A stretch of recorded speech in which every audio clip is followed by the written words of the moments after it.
Okay, so those who may not know me, I'm Art Chang. I'm an associate professor of practice here in the technology management program at SPS, and I'm also the associate director of this program. This is really an exciting day. Have you guys had fun today, by the way? All right, and yesterday? All right, have you experienced a change in what we're doing? Okay, so we are changing things up. We are actually looking ahead to the future and being able to prepare our students to be able to weather all the transitions over the coming decade. And that doesn't mean actually knowing technology the way it is today, but it's gaining the tools and the capabilities to be able to navigate those changes as they come about, and having the personal wherewithal to be able to assume leadership positions in these very turbulent times, which are only going to grow more turbulent. So it's really an amazing honor to present this panel on cybersecurity. It's obviously a super hot topic.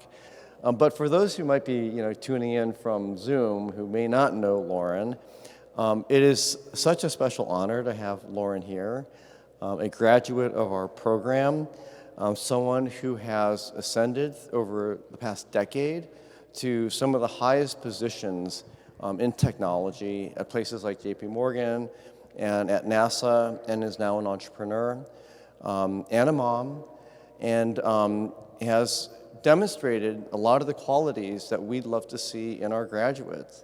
And she's assembled a rock star panel that we're very honored to have here, because this is also how we're going to demonstrate the value of what we're all trying to do together and create this social fabric that allows everybody to plug in and begin to grow together. So thank you all for being here. Thank you all for being here, and turn it over to Lauren. Thank you, Art. I'm so happy to be here, and like I said this morning, please make time to say thank you to Art, because he is really bringing the change and transformation that we need for our program. So always make time to show gratitude to Art.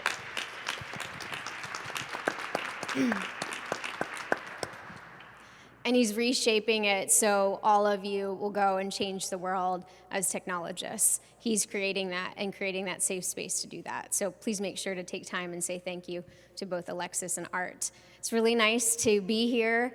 I am fortunate to work with, know, and adore everyone on this panel.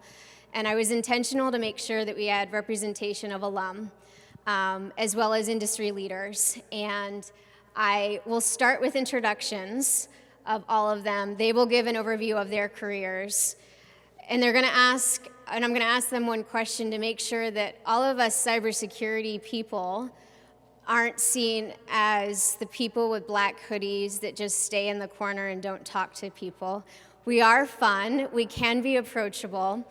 And with that, their first question is, if they were to walk into a room, what would be their theme song that represents them, their brand, and have everyone know them? So the first person is Casey. Casey and I were students together. Our cohort had over 100 people, and Nicole and I were in the same cohort with Casey, and there were only a handful of us women, and we have stuck together, triumphed, but it was only with people like Casey and someone who is an advocate of being a leader and an advocate of women and other people in the program that weren't as well represented as tech. And it started then, and over the last 10 years, it's continued with Casey. I was less experienced than Casey, and I was able to go to him in the program and outside of the program for any time I faced questions or challenges, whether launching a company, interpreting cybersecurity policy, or just being an advocate. So I'll hand it over to Casey to let us have his theme song and then give an overview of his role and in his career. Thanks, Lauren. So, you really put me on the spot with a theme song, and I would have to think it's something from Scorpions, and I'm not sure which song yet, but Scorpions, yeah, it's a German band, and but they speak German. I am German, and they sing mostly in English. So I'm just going to leave it at the band at this point, just because it's kind of it's a rock theme ballady type of area. Very kind words, by the way, and just to let you know, after we graduated, Lauren then leapfrogged me, and you know, I'm now her biggest fan. So she's really done great things. For my part, I've been going back and forth between startup companies and technology companies almost my entire career, and you know, starting with a startup company after I went out of the Coast Guard into a corporate job as a CIO at Fairchild Corporation, right back into a startup company, out of that into a healthcare company, out of that into a startup company, out of that into a technology company. You can see the theme, back and forth, back and forth. So 5 startup companies, and I think 5 or 6 corporations later, I'm now working in cybersecurity permanently. I've decided to stop changing careers. And my title is Cybersecurity Advisor, so I'm technically taking the information that I've learned over the past, you know, I hate to say it, 30 plus years of my career, and trying to apply it for good and advising large corporations essentially in their cybersecurity strategy. Thank you, Casey.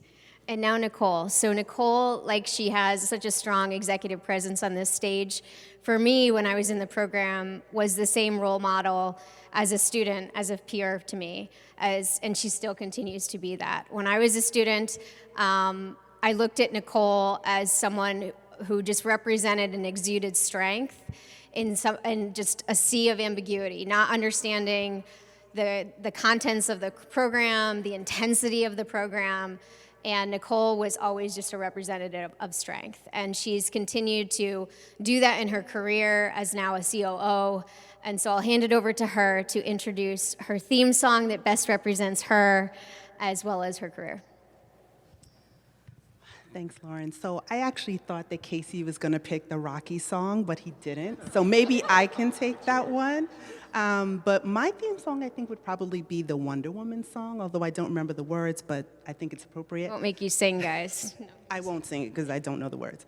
But, you know, similar to what Lauren has said, you know, Lauren and Casey have both been colleagues for me. As they mentioned, we were all in the program together that you're now in, and you know, just synergistically what we've been able to learn from each other in our experience, it continues even post-program, so thank you both for that.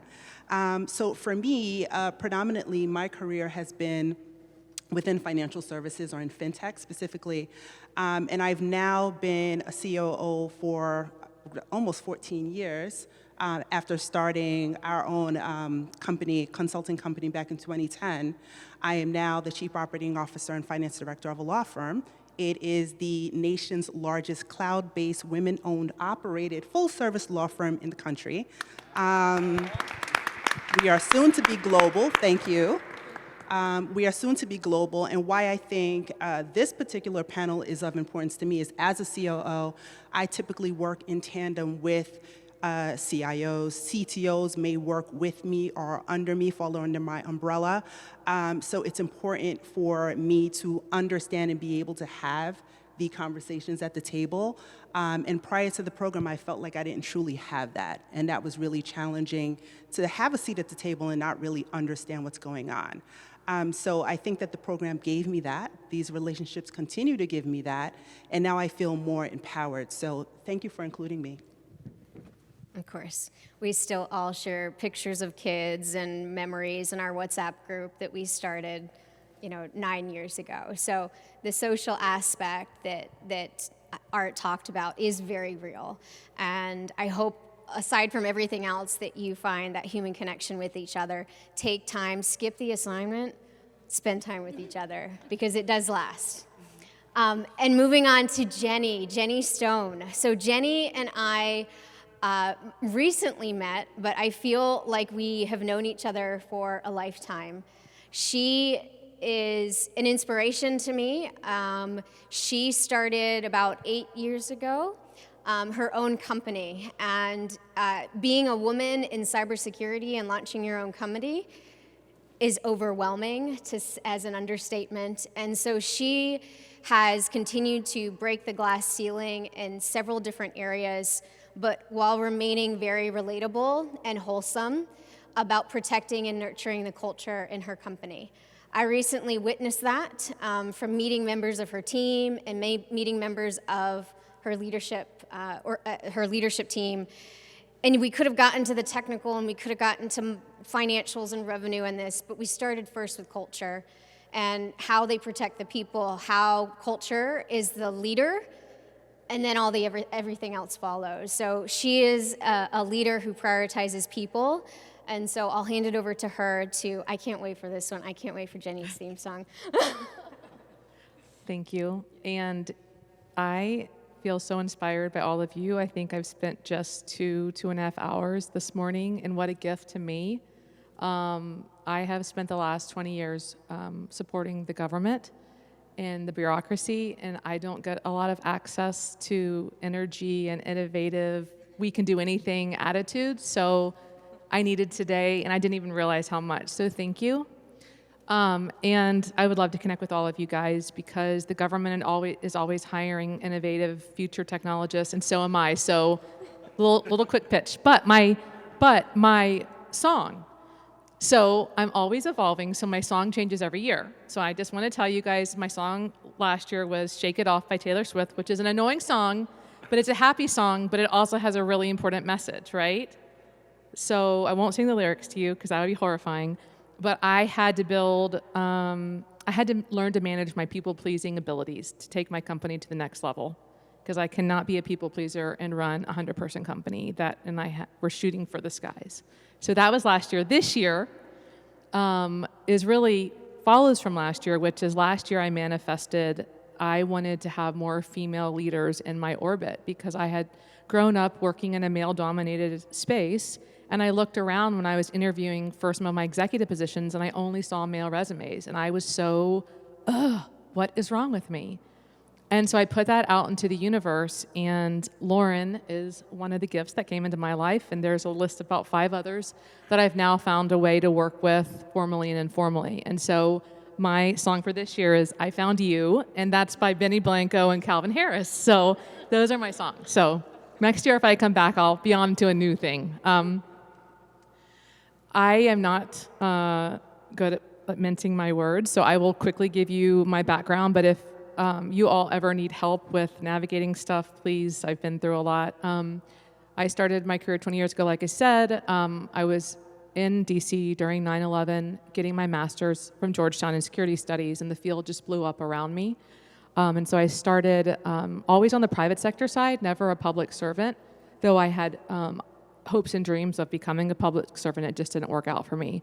So I just leaned into the private sector side and have done some amazing work and had amazing clients that allowed me to feel just as much as part of the mission as if I was a public servant. 2016, I started my business, Partner Forces. It was just me for the first 8 months, and then slowly we got traction and we added people, and so now we're at 100 people. And our biggest client is the Department of Homeland Security. The Cybersecurity Agency is our largest client, but we also work for FEMA and TSA. We do cyber, physical, and then where they meet, that's our focus area. And we are just really interested in helping organizations manage risk and build resilience to all the bad things that can happen. So that's me. Thank you, Jenny. And then finally, Drew. So Drew, I try to live by, and I try to teach my own kids the adage that having character and being a leader is what you do when no one's watching. And Drew is that person for me. I met Drew when we were both out at SpaceX, and I'll let Drew talk about his role and who he had to keep safe, if he wants to. Let's just say that he does more than most always, and it's the little things and the big things that he's always there as a leader in a very, very supportive way and collaborative way, whether that's launching a company or trying to navigate cybersecurity requirements to help NASA. I have been able to rely and depend on him for many years now, and he successfully launched his own company and has held very significant roles, such as the Chief Security Officer of SpaceX. So I'll hand it over to him to, I can't wait for this one too, his themes, because he's had time to think about it now, right? Yeah, I'm almost trying to. So his better be pretty good. Let's hear it. A song that like brings it all together. Thanks, Lauren. That's really, really nice introduction. I really appreciate that. Great to be here. I also want to just echo what Jenny said. While I didn't get a chance to participate in this morning, really enjoyed the dinner last night. Had a great conversation with several of you, and thanks for that. So my song, is there anyone from Chicago? All right. So you guys are probably in right off the bat, right? I grew up in Chicago, Chicago Bulls fan. It is the most well-known, unknown theme song out there. Alan Parsons Project, Sirius, Michael Jordan, that's what they all went out to. It's the song. It's actually the prelude before the Eye in the Sky song, which you might know if you don't know Alan Parsons Project. So it's a great song. If you don't know what I'm talking about, definitely recommend looking it up. Just a little bit about me. I know we're getting short on time, so I won't dwell too much. But as Lauren mentioned, I have some touch points here with several of you. I was in the Coast Guard originally, went to the Coast Guard Academy, was Coast Guard officer for 10 years, was right across the river. So was I. Perfect. Yeah, and I knew, even though we didn't work together then, I'm glad we had some touch points here later.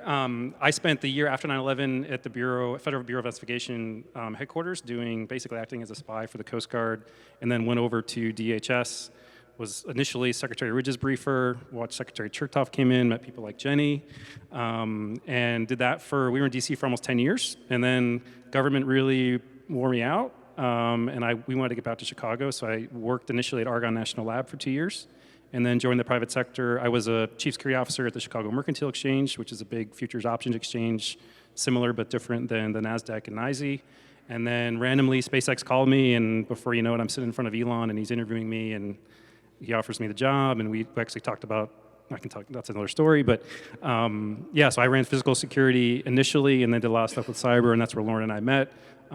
Did a lot of work with cyber at the Chicago Mercantile Exchange. Had an idea, there was a combination of both CME Group and SpaceX relative to how you track and trace data flow, relative to, if you think about how Starlink moves encrypted data, essentially at the speed of light with optical relays, being able to track and trace that through encryption, and then combining that with a immutable ledger without consensus, for those of you that might know about blockchain, is something that we brought to market 3.5 years ago. It's been an interesting journey. I wish I could say that I have a quarter of the success that Jenny's had relative to her firm.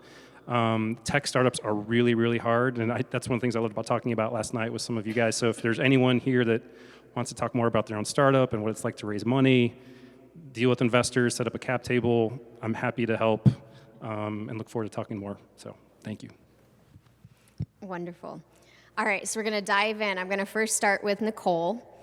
And the first question then is, considering the sensitive nature of legal data, what specific cybersecurity strategies does your firm employ to protect your client information? So, as I mentioned at the onset, we are cloud-based, right? So that is already very challenging because we are not in the same environment where we have physical control, where we can have visibility into what people are doing and what they're not doing. So the firm runs off of the Microsoft 365 Business Platform as a Service, and it's a multi-level approach that we use. So in addition to that, we use SentinelOne for our EDR, and then on top of that, we also use Blackpoint 24/7 for our SOC. So from a cyber perspective, that's what we're doing. But also for me, operationally, there are a number of strategies that we use for our partner population and also our staff, and that's simply we have annual training, we have quarterly training. Lawyers are required to have continuing legal education, so we do tech CLEs quarterly. We do an annual CLE. Part of our requirement in joining the firm is to obviously have an acknowledgement of our information security policy, adherence to that policy. There are routine and random audits of whether people are actually adhering to that policy. And then also, because of our remote environment, and I'm sure we'll get into this as well as our operational policies, but we require all of our staff and attorneys to change the PSID on their home router, that we run on a separate network. They have to change passwords. We don't want our hardware and our technology running on the same network that Internet of Things and your Google Home and your Nest are running on, and that leaves us at risk as well. We have also operationally a very robust cybersecurity insurance policy that gives us access to vendors immediately in the event of an incident. So we're not scrambling, trying to identify and have a response. So there are a number of different things that we try to do and implement to make sure that the firm and our clients remain secure at all times. Thank you, Nicole. The next question I'm going to hand over to Jenny. How do you envision the future of cybersecurity evolving in the next 5 years? And what strategies is your company adopting to stay ahead? So that was an easy and hard question for me. So one thing that's really unique, because we do business with the government is developing, individual clients, DoD and DHS now have draft guidance for businesses who are doing work with the government, right? So I now have drafts of what we need to do to be compliant, to be able to do business with the government. Because we work for the Cybersecurity Agency, I was always looking ahead because I thought from a brand protection perspective, how embarrassing for something to happen at partner forces when we're supposed to be advising the government on cyber.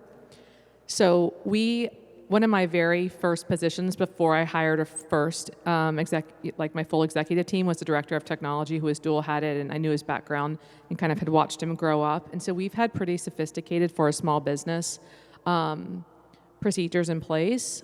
We are, if this means anything to you, ready to get our CMMC level 1 certification. So we put in all the 365 controls for that.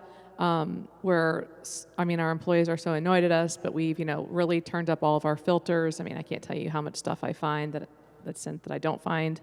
But it's worth it.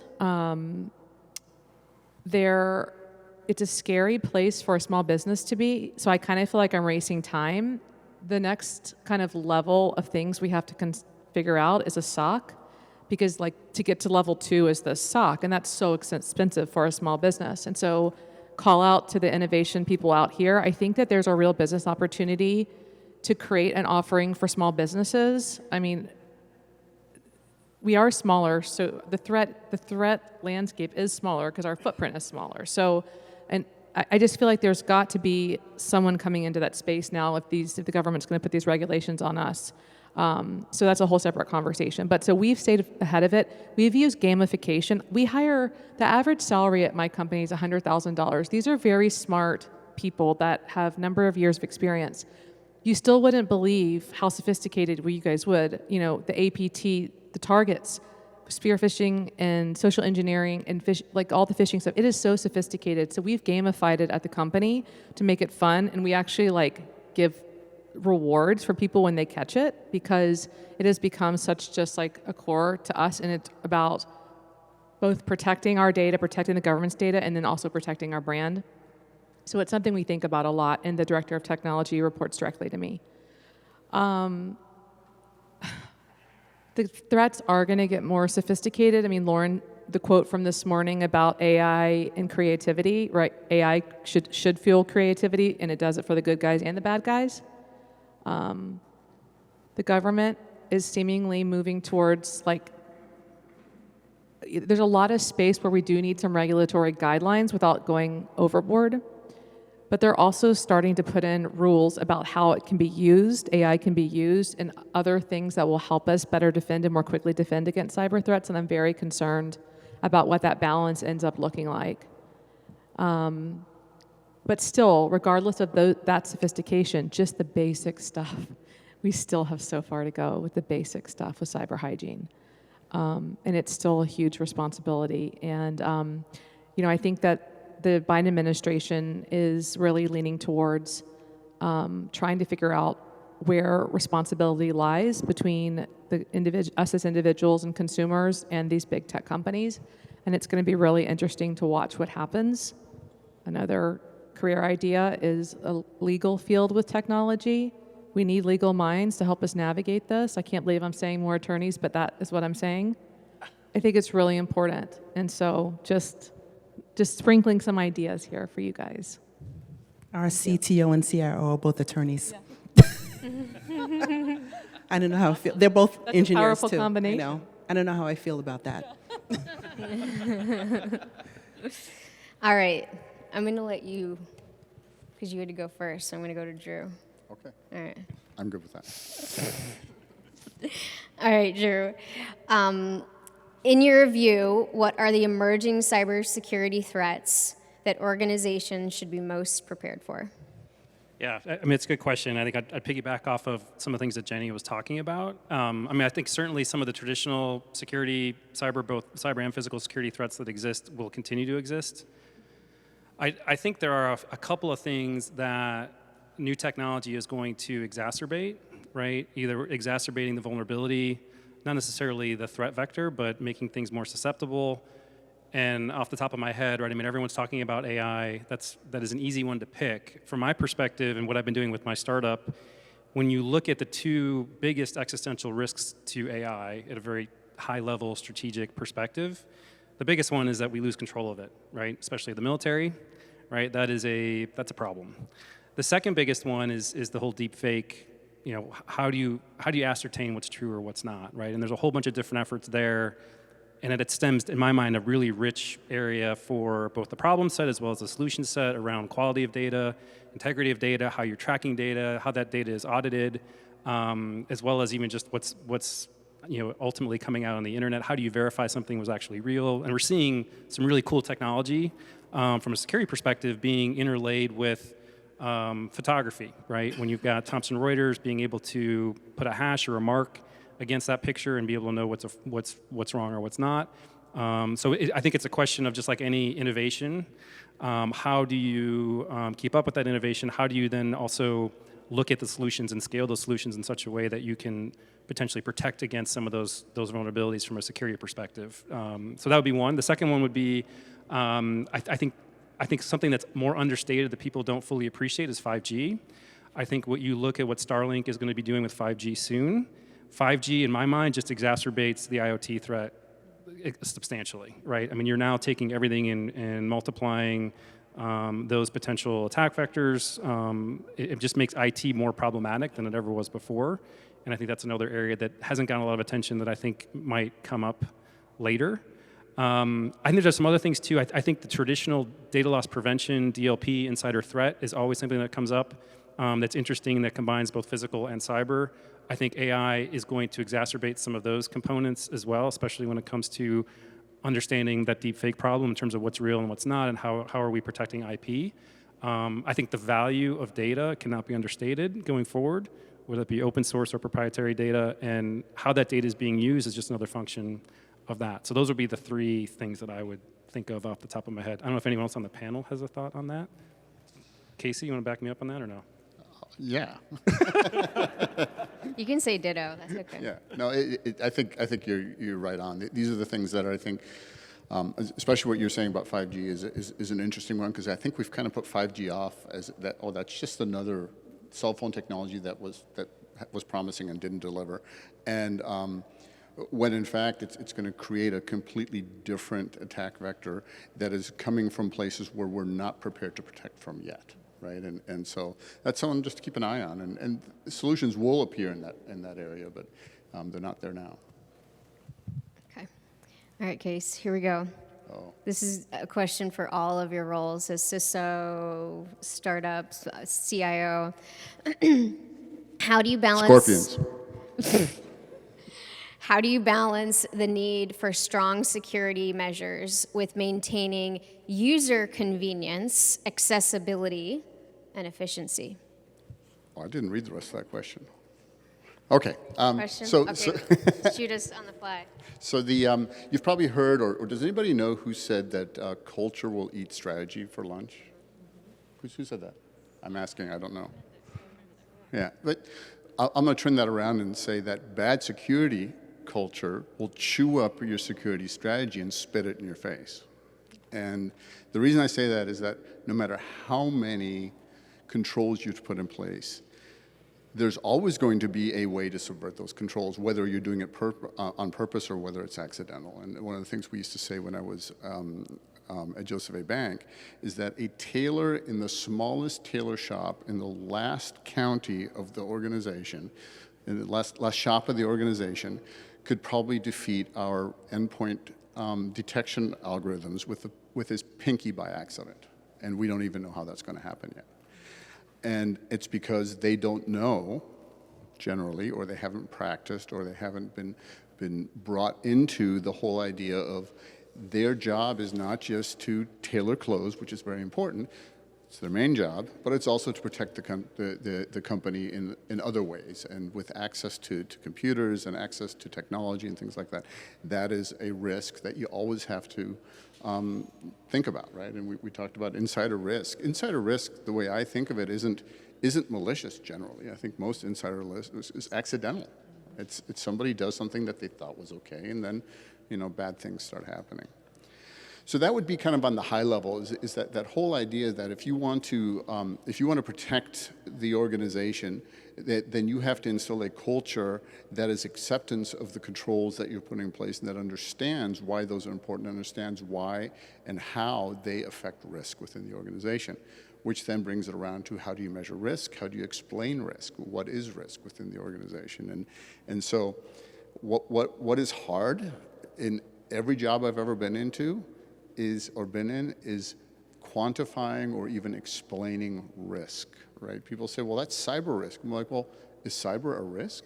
I think cyber is an enabling technology that allows us to do our business. It's almost the opposite of risk, right? But we call it cyber risk all the time, right? It's the risk that comes from something bad happening in your cyber environment. Yes, that's a risk. And but culturally, that idea that everything can be a risk is a problem, right? Because you need to actually tell people what is a risk and have them understand and how they extrapolate from where they are into that. So that's the high level. More specifically, what is the most challenging things? Two areas I think that are really emerging, and I think I've heard those in all the panelists' responses so far. One is data governance, right? Data is exploding. It's everywhere. It's within your organization, whether it's in the cloud or on-prem or on your phone or wherever it happens to be. Governing that data used to be done by governing access to the device or the system that controlled the data. That's no longer sufficient, right? Because data is everywhere. Therefore, you can't stop complete access to it. Not only that, but you wouldn't want to, because of the idea of how do you keep the organization flowing while you're managing this, right? You have to actually tag the data itself. You have to get to a granular level and understand who's using what, for what reason, what's sensitive, what isn't, what's appropriate, what isn't. The government is actually better at this than most organizations, and they're leaders in that area, right? And so that's an area that I think is extremely challenging. It's still emerging, and it's not one that has been solved. There are platforms that will do all sorts of tagging and artificial intelligence to tell you what's where and what it is and what it means, which, by the way, does it better than a human does already. But let's just put that aside. But if you don't know what to do with that program, it doesn't matter, right? It's the program around the data governance that actually matters, so that you know what's supposed to go where, and you know how it's supposed to interact with the users and the systems and everything else, which brings it right back to culture again. If people don't understand how to think about data governance, then they don't know how to interact with data governance. And I'll go to the other end of the spectrum. So that's the asset, the data and governance of the data. And the other end of the spectrum is identities. And that's the big thing now, is that I don't know what the new statistics are, maybe Drew or you guys, but it's more than half of all breaches are identity-based in one way or another, right? Somebody's identity gets stolen, it gets compromised, they go lateral, they go vertical, and they get access to systems that they shouldn't have. Especially in mid to large-sized companies that have had, I'm sure you've heard of Active Directory, right, where identities are stored and managed. There is a layer of sediment that is, if your whole Active Directory is this high, 2/3 of that may be legacy things that were built up inside there that nobody has ever cleaned up. And now you merge with another company and you have two of those and they're overlapping and they do it again. And what's the very first thing you do when you buy a company? When you merge with somebody, what's the first thing? You cross-connect your Active Directory domains, of course, because you want everybody to have access to stuff, right? Well, all of that stuff that is now sediment in your Active Directory over here becomes an inherited risk to the other company and vice versa. So that is, I would say, in terms of things that are difficult to manage, very difficult because there's a lot of legacy problems in there, and impactful to the organization, because if you change something about identity, it breaks everything, because everything is identity-based in terms of what you get access to. Wonderful. And if anyone wants a master class on the FAIR model for cybersecurity, Casey is remarkable. He is the go-to person for explaining FAIR and risk management. I highly recommend maybe we can record you and do a small master class on the FAIR model and risk management. Casey's phenomenal explaining that and making it digestible for everyone to understand, whether you're a cybersecurity professional or not. I'm going to open this one up to anyone who wants to touch on it. Jenny mentioned it. Nicole was mentioning it a bit more in some of hiring a lawyer as the CTO. But what are some of the most critical and most importantly overlooked cybersecurity roles to build into organizations, and why?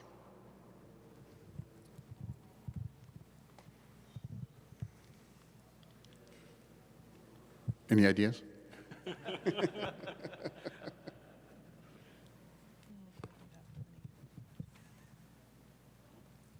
I'm just laughing. There you go. This is not a real answer, but it's funny for me to have this question because the government's my client, and there's just such a knowledge gap in just like in technology in general. So like for me, it's like just education on the basics, because if you're a decision maker and you're trying to give guidance to your teams that do have technology backgrounds, like I see a lot of things delayed and pushed off and pushed to the side that are important because people are fearful because they don't understand, and they're also in these top jobs and they're scared to be vulnerable and say I don't understand. So like my biggest struggle is how do we, in a way that makes folks comfortable, they're heads of organizations, they have all the power but they don't have the skills. Like one of my team's biggest jobs is coaching and helping them feel comfortable and getting them comfortable and translating technical things into non-technical ways and using analogies and things that make sense to them. So that when you ask that question, that's immediately where I go from my worldview and my perspective. And we've all heard about Congress and the aging of Congress, right? Like, and that's where a lot of things are funded and authorized. Like, it's a big risk, the age of our congressional members. It's not saying that all congressional members that are in their 70s can't understand technology, but there's just some reality to that. And so that's a risk from my perspective. Translation, the government just needs more of art to come in and change a few things. I'll just piggyback real quick on what Jenny was saying. One of the things I watched and saw, I wouldn't say that there's a specific role like that you would go out and look at from a job board perspective, as much as I think the security culture of the security teams, whether that's a big company or a small company, often suffers at the hand of the hotshot IT developing, the guys that are really running the stack. And there is a give and take between those two. And I watched, and I think Lauren was involved in one of them that we were in, right, where we were constantly red teaming our systems at SpaceX. And it wasn't the cyber team that was necessarily leading it. It was the people that knew where all the nooks and crannies were that were having to work with them, right? So I also think too, when you parse that out with what's going on in the market today relative to a lot of the tech layoffs and the downgrading of the tech talent, that security has had a little bit of a revival, at least that I've seen, right? And how that then translates into merging those two could be very valuable. The other thing I was going to ask Casey about, right, is the other big trick is how do you get management leadership to buy off on risk, right, and actually invest in security? That is the classic age-old problem when security is seen as a service and an expenditure rather than an income generator. And that also then leads to that divide between the talent in the IT circle. So that's for what that's worth. Yeah, I'll come back to that. But real quick, I think there is one role that I think is overlooked a lot, and that's super powerful within a security organization or any organization, really. It's that cross-domain liaison project management role, right? So often we have people that are really good at their jobs, inside their job and within their organizations, but what they do is impactful throughout the organization. It impacts operations, it impacts legal, it impacts just about any part within the organization, and especially in security, where you're touching everything, including infrastructure, and the infrastructure management team has their own ideas about how to manage things. So that ability to cross towers, right, and have those relationships, I think is very, very important, and it has to be driven either out of the CIO's shop or the CISO's job, right, because they're the ones that really need to have those relationships across the entire organization. What was the other question? We were talking about risk and expense. Or, yeah. So I'm going to take a kind of a jaded approach to how do you get business to buy off on spending money on risk, right? The age-old one was, go get yourself a compliance framework and make it as, and then use that, right? Because guess what? Compliance drives expenditure, because there are two types of risk you're then trying to address.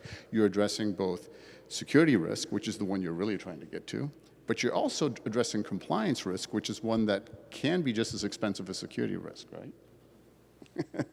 And so that is kind of the lazy person's way of saying, this is how I'm going to get my organization to invest in security, right? Because I'm going to go find something that they care about even more than security, and make sure that it then translates into a security program. Okay, that's the jaded way of doing things, but it is quite effective, and especially in finance and healthcare and regulated type industries, it's kind of the way it works, right? It sets a baseline, and it forces a certain level of investment and attention to the problem.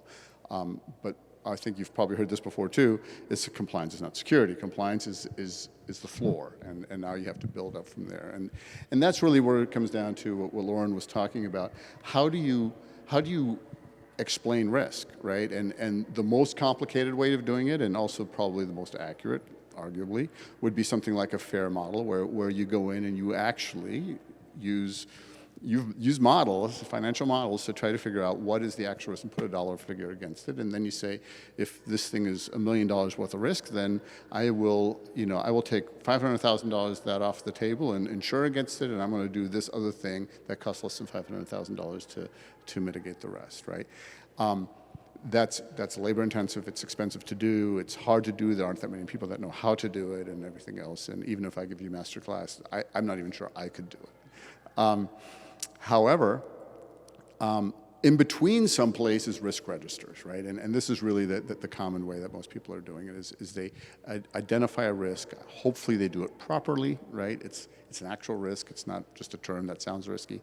And then they give it a level, high, medium, low. Maybe it's, I think, Lauren, you once told me you had up to 7 different levels. A lot of companies have 3 or 5. And then based on that, what you're doing is you're prioritizing a budget. You're not really setting a budget, you're prioritizing a budget. And maybe that's as good as you can do. But I'm going to test them now. Uh-oh. I'm going to quiz them. Only one word. You can only have one answer. Who owns the risk? The business owner. Nicole? The firm. Okay. Jenny? So I just told my team yesterday I'm the CEO and Chief Risk Officer. Yeah, Okay. I'd say the CEO. And mainly because when you look at what Elon, I wouldn't have thought that had I not started SpaceX, and what drove me crazy was Elon making decisions about risk all the time that are normally risk-based decisions for engineering and propulsion and what they normally do against governance, right? And if he's deciding that he's going to trim my budget because he wants to make rockets, better, that is ultimately a risk-based decision that he gets to make. And he has deputies like the CTO and the chief compliance officer that do that, but that's what I learned anyway from my experience. Yes, they're all right. So Yeah, Lauren, what do you think? Wait, what about you, Lauren? I'm not. I get to answer my own test question. It's the business. The business always owns the risk, because if they don't own the risk, they aren't prioritizing cybersecurity. Is the short answer. And it will always be just this separate organization and those cyber people or those IT people, and it's always over here. When you have ownership, you have accountability. And so the business always owns the risk. Never let them push it off to the cyber representative. Okay. Let's see.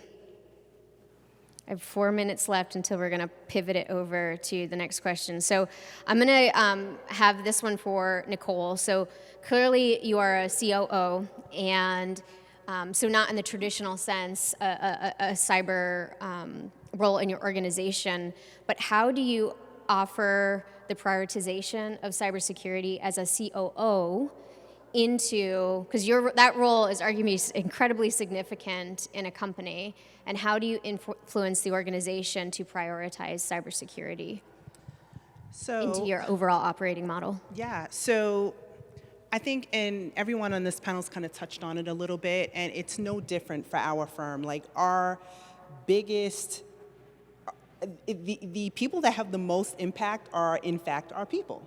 I think Casey kind of touched on it in his example with the tailor at Joseph A. Bank. I mean, so for us, it's really no different. That is like our biggest concern. And so what I'm actually proud of is the fact that our CTO has kind of created this culture of technology risk across the firm. So we haven't quite gamified it, but she does a great job of constantly keeping communication going across the firm. So, and it's random because we all use Teams, like that's our platform all day long, right? So she'll post something, hey, by the way, did you all see this? And when I say we haven't gamified it, you know, our population in terms of experience and age is quite broad. And it'll be something as simple as an attorney saying, hey, I got this random email. I think I did good this time because I didn't click on it. And it's a thing. And people are so excited. Oh, great, good for you. You didn't click on it. But for us, it is symbolic of the fact that the culture has shifted and people are learning and they understand exactly what's going on. And so from an operational and a policy perspective, it all does start with the acceptance of our ISP, right? So our information security policy, adherence to policy. I think I touched a little bit on earlier about folding technology into the continuing legal education process. So on an annual basis, on a quarterly basis, random communication and education, and then adherence in terms of everything from so you're traveling, you should be using the VPN. If you're not, we're aware of that. If you're not, are you using a password protected hotspot that you own? Some of the requirements that we just have on a daily basis are really what drives behavior. And that's the biggest concern that we have. So for us, operationally, and then what you may not know for attorneys, they have to use something called a document management system.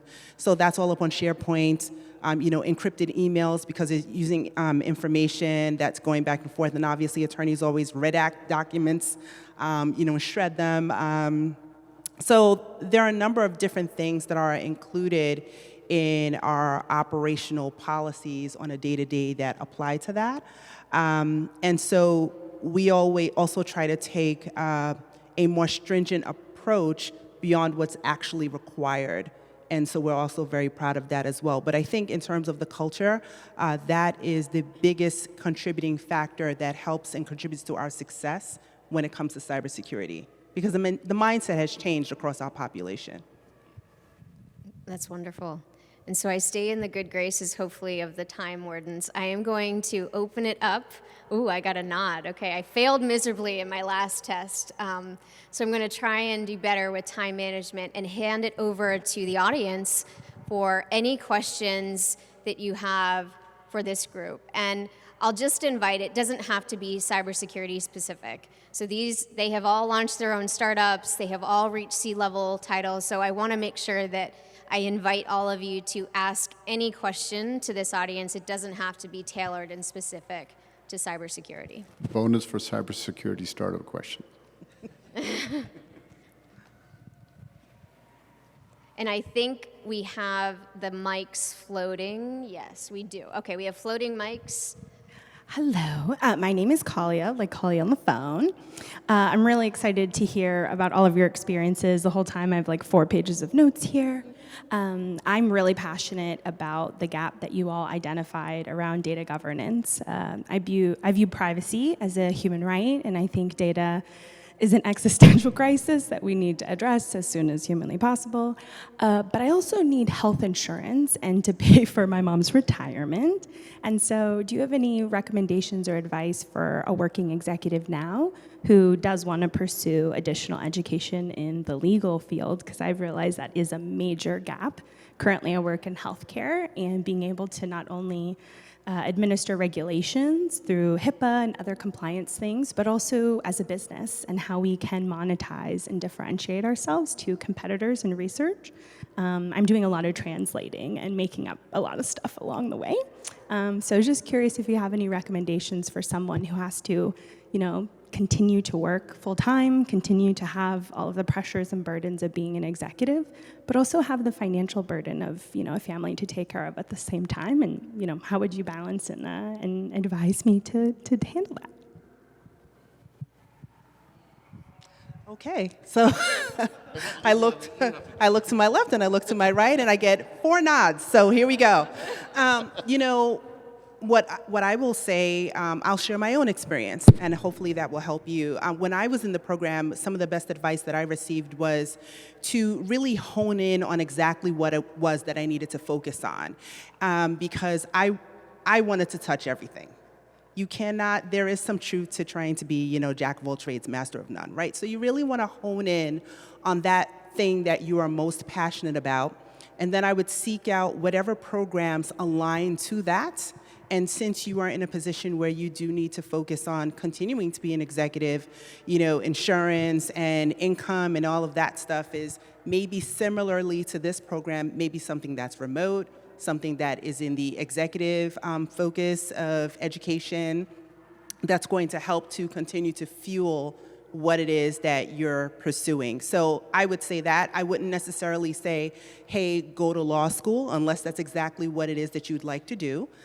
The other part is there's also executive education that supplements this. So if you identify that, well, you can't necessarily put everything into one silo per se, I would say maybe consider different types of executive education that might touch on some of the topics that you're interested in, where you can then become a subject matter expert in each one of those areas. So that's Find a company who'll pay for it for you. this company right here.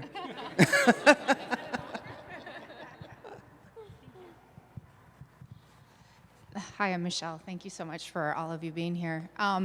2 questions, but part 1 is, as an executive part of a technology leadership team or, as a COO, what are the top 3 things that you think that we should be showing up as a leadership team to ensure that they're being addressed from a cyber and a data perspective?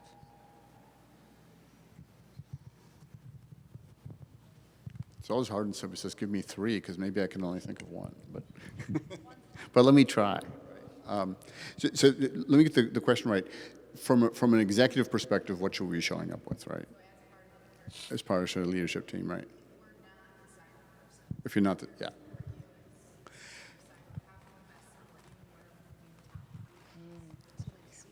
Yeah. So that's kind of the opposite question that I normally get, which is, as a cyber leader, what am I showing up with in an organization, right? So let me and the answer to that is almost the same, right? As a cyber leader, what I'm showing up with is understanding for how the business operates and what the levers are that actually makes the business successful, and then how am I impactful to that. The flip side to that is exactly the same thing, where you're like, as a non-technical operations leader, which I don't think there's that many of those left anymore. I think it's inherently a technical type mindset, right? When you're an operations leader. But let's just say that somebody has no idea at all. It is really starting to,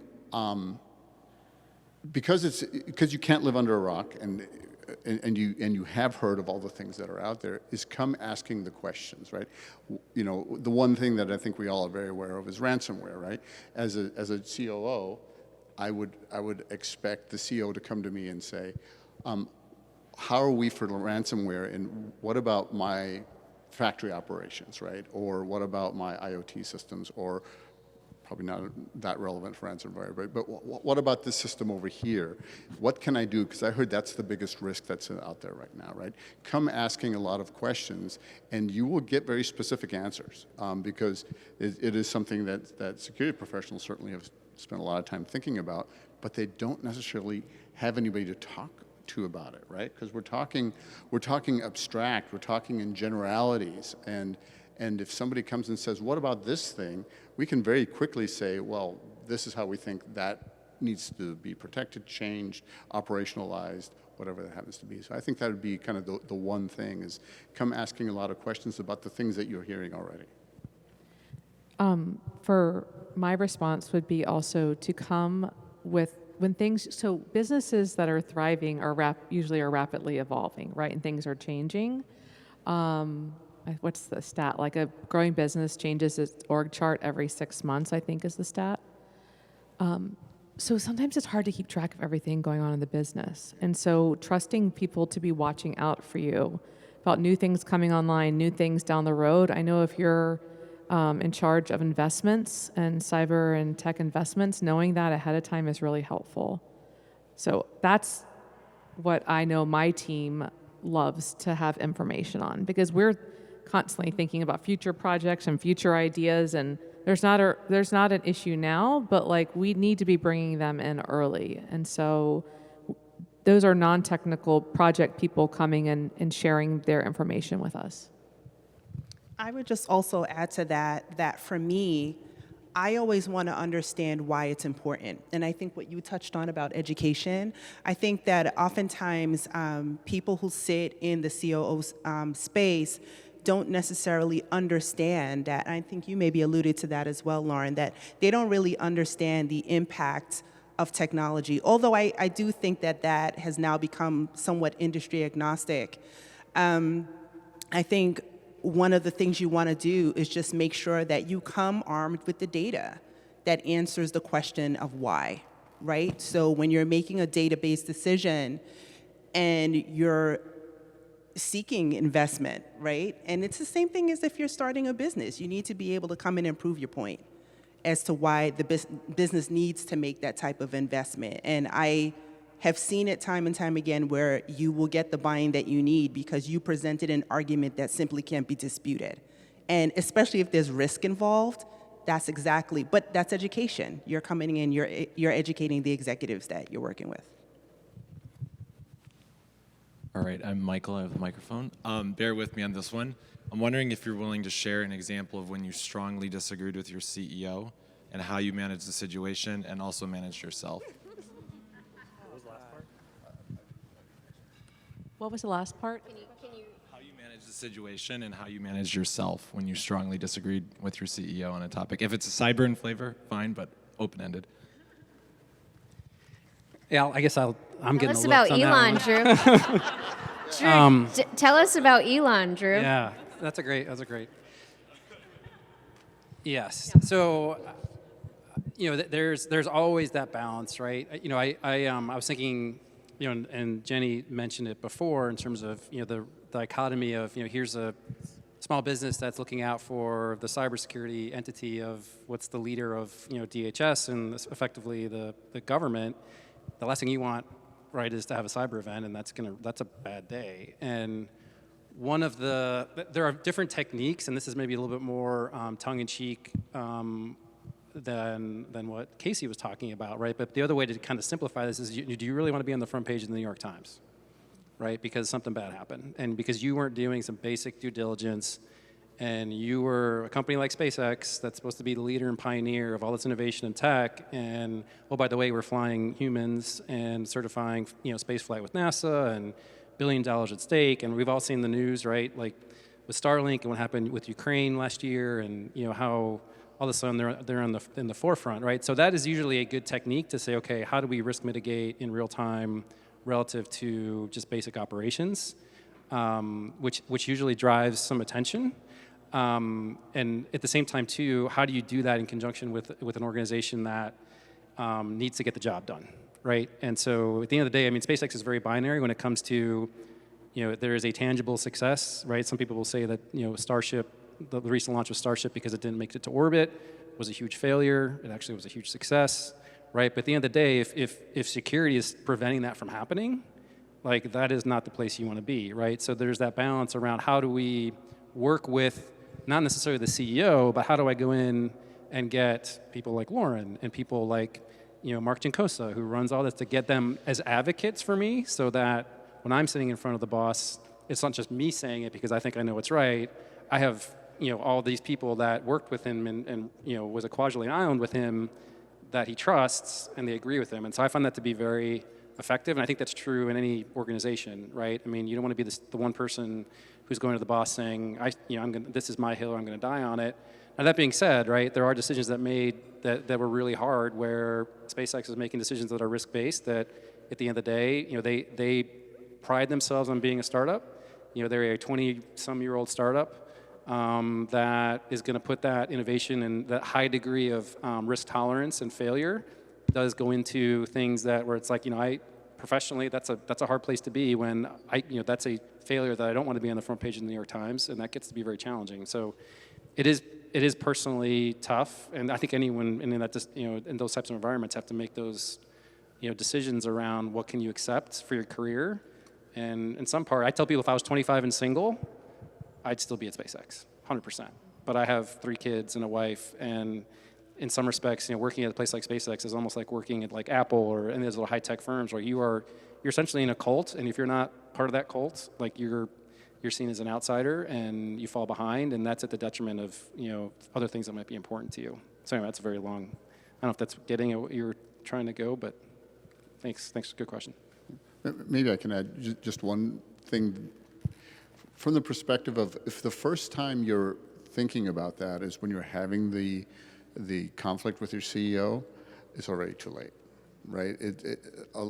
So much happens before that gets you to that point that, I hate to even use the term, but that emotional intelligence of understanding where is the team, where's your support system within the organization, and where isn't it, right? And it's politics within any organization, and understanding what that landscape looks like and navigating that will help you avoid having that conversation, right? Because you've already built up your base. You've already reasoned through why your position is a good position. You have supporters for that and everything else. But if you're a lone wolf and you're showing up and you're saying this is the right way and the CEO doesn't agree, then that's a tough place to be.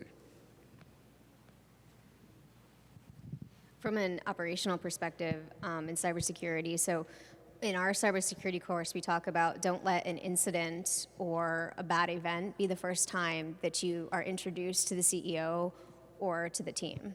You should have already established the relationship and have a rapport founded in trust to be able to work through, regardless of if it's an incident or a situation, whatever the dynamic is. So don't be technical. Don't make it about cyber. Make it about establishing and building trust. And so then those times of conflict, you can always get through because you see each other as people and as humans. Do they still read the new CIO leader as part of the assignments? Do you know? I don't. It's a great book. I saw it had no. No? Yeah. Well, it was one that was on our, go read it. It's great. It really talks to this point, right, where how do you come into an organization and establish some quick wins and get some credibility and put a little bit in the bank that you can then go spend later when you need to. And if I will also just add quickly that, before you even join the company, you should be having some very transparent conversations with the leadership before you even get into the door. Because I will tell you that I have joined some firms that said they wanted one thing, and then you got into the role, and it was something completely different, and you couldn't be heard. And if that's what you want, then I'm not the person to hire. So now, even in this role, I was very transparent when I went in during the interview process. I said, how serious are you about the change that you're asking me to make? Because if you're making an investment and bringing me in only to tie my hands, then I'm not the person for you. That's the first thing. The second thing is if you get in to the role and you're getting pushback, it goes back to the database decision making. I'll give you a specific example. I joined a firm that was very resistant to the ideas that I had on the table. They brought me in because they knew that I filled a gap for them in terms of financial services, and they wanted to add credibility to that gap. I told them what investors were going to ask for. They said, well, we don't need that. Goldman Sachs came to them 30 days later. I worked on a proposal behind the scenes after hours for the previous 30 days, and when they asked us for it, I presented it. At the table, they all looked shocked that we had 160 pages of a proposal that they said we didn't need.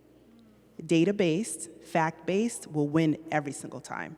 I never got pushback after that because I gave them something that they knew that they didn't believe they needed. The investors absolutely knew it, and I knew it because I worked at Goldman Sachs. Not long. Which I think brings up another point, which is like the questions you should ask before joining a firm and asking about that individual company's risk tolerance. And I think that's really important to see if it matches where you're at, because you can be at different places, different times in your life and career. The other thing I wanted to share that I think could help you guys, I read a lot of management consulting books, and I read a lot of books really about other companies and other CEOs and how they, lots of companies have built lots of people have built amazing businesses, and I just try to absorb as much from them as I can. So Netflix has a concept about being an informed leader, and I really grabbed onto this concept, and it's an expectation I have for my leadership team, and I think that any good leader will appreciate it, is if someone brings me something that's a great idea and they're so excited, I always ask, who did you consult with?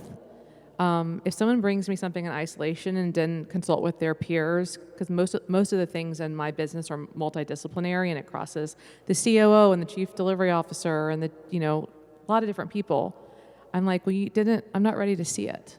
And so an informed leadership concept is you as the informed leader have the accountability and the responsibility for teeing up the decision and the idea, but it doesn't mean you do it in isolation. You talk to those peers and you bring all the perspectives, so you have a holistic solution for an executive to consider.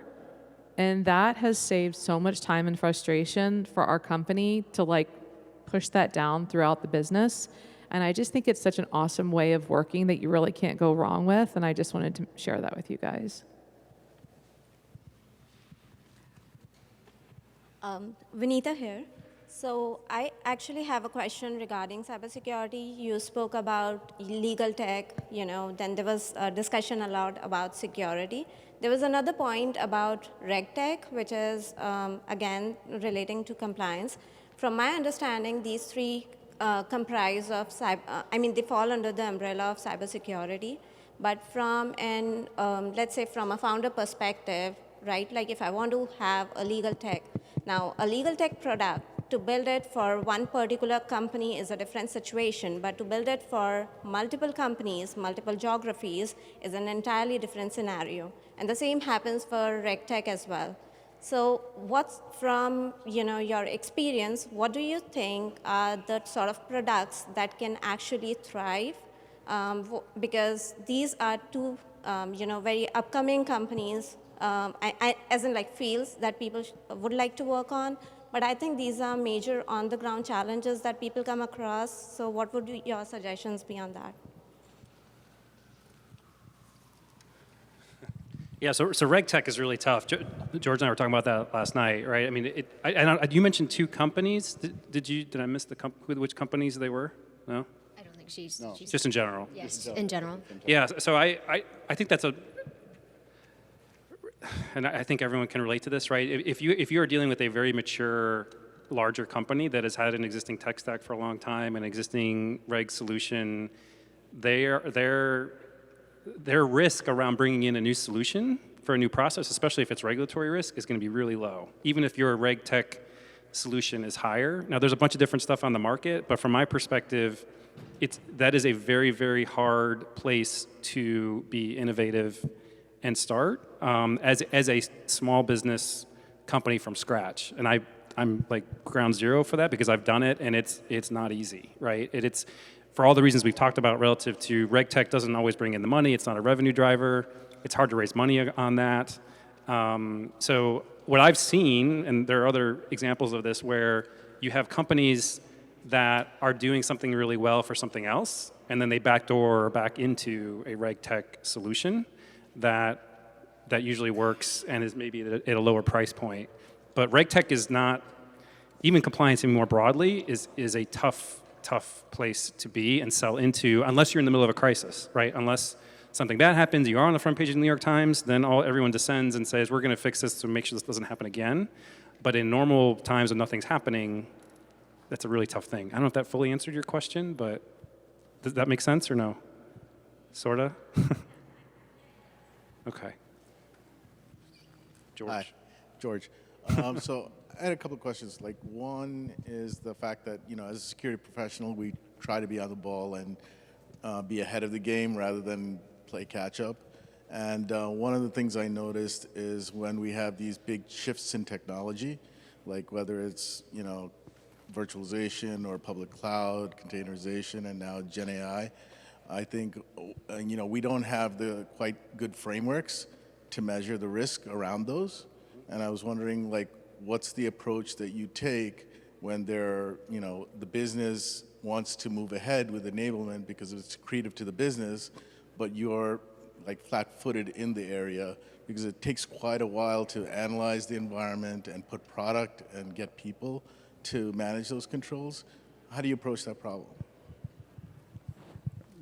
I don't know if do you guys do risk I have assessment? a quick, yeah, so we have risk assessment, we build risk assessments and we have our own internal risk assessment, but I also, when there's a new risk on the horizon, I also have cultivated like a community of other CEOs of businesses that's like trusted partnerships where we just put our heads together and somebody goes to this conference and somebody, like it's kind of like all hands on deck, and then we spend we have a budgetary line item around sending our tech people out to meet with other people because we're trying to feel out what makes sense. So there's like definitely a focus on that and not standing and waiting and being flat-footed. Because I think it's always a way to flex, right, on your competition if you can get ahead. But at the same time, I also don't want to write huge checks on something that's a boondoggle. So I'm trying to figure out what's real, and thankfully I have hired people that like love to stay on the cutting edge and they're super curious. So they bring stuff to me, and then we kind of run it through our assessment process.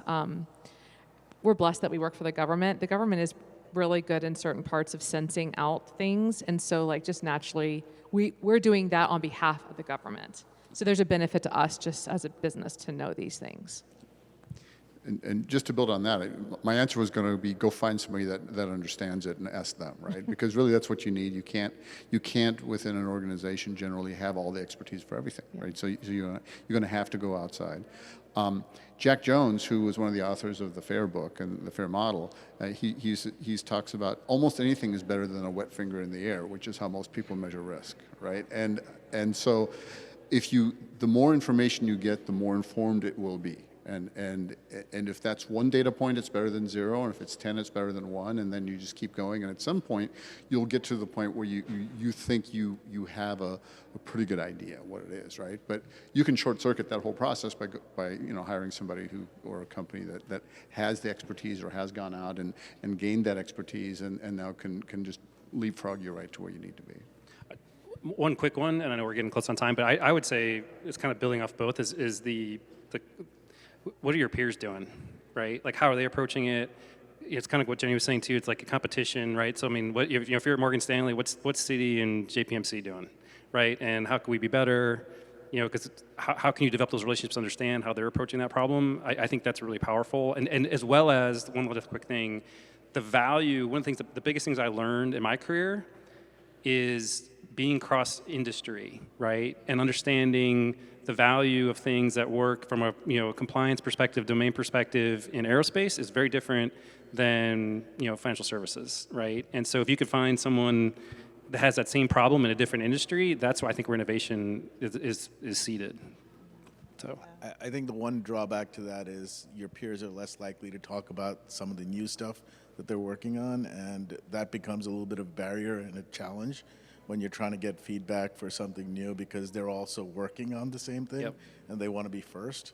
Yep. So that's one of the That's things- where I think if you go to a different industry, it won't be as threatening.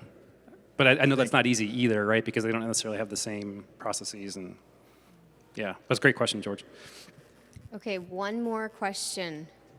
Hi, I am not a cybersecurity professional, and I'm starting to learn. And I recently learned about active defense, which I understand to be when you offensively hack back to slow down an attack or something like that, putting systems and processes in place to do so.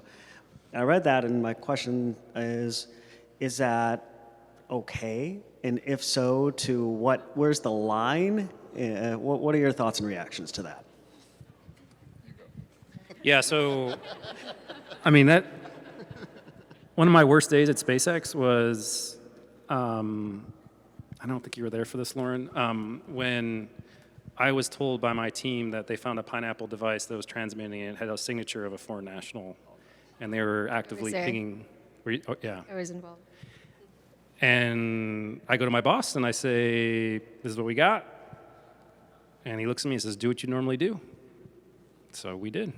And I called the bureau and we had the bureau come in. It wasn't a fun time, right? But, you know, I think in my opinion, that's taking it too far to answer your question, right? I know Lauren and I were pretty frustrated relative to how, you know, there's value in red teaming, but there's also value in your relationships, right? And so if you put those relationships at risk, which is what I felt we did, right, then that becomes, I think, where a red line might exist for you. That being said, though, there is huge, tremendous value in exercising red teaming, both operationally and strategically. I think a lot of the exercises that are done are like typically just, what's the best word? Like, you know, almost just up there for show. It's really, can you actually make an operational decision and really test things in a way that's actually going to impact outcomes? Is the best way to red team or, you know, simulate things. I don't know if, Lauren, you have a thought on that? No? No, I see Art smiling at me. I do not have a comment because we are you're going good. to end on time. And I just want to conclude with saying thank you to all the panelists for flying up here, traveling here. Casey got stuck in the train station for 2 hours. And they did all of this on their own personal dime because they care about being able to share back with you. Drew flew in, Jenny flew in from Texas, all to be here with each of you because they believe in giving back. So like I always say, my network is your network. I hope you all don't mind, but if they reach out to you and engage with questions that we just didn't get to today. So round of applause and say thank you to them for being here.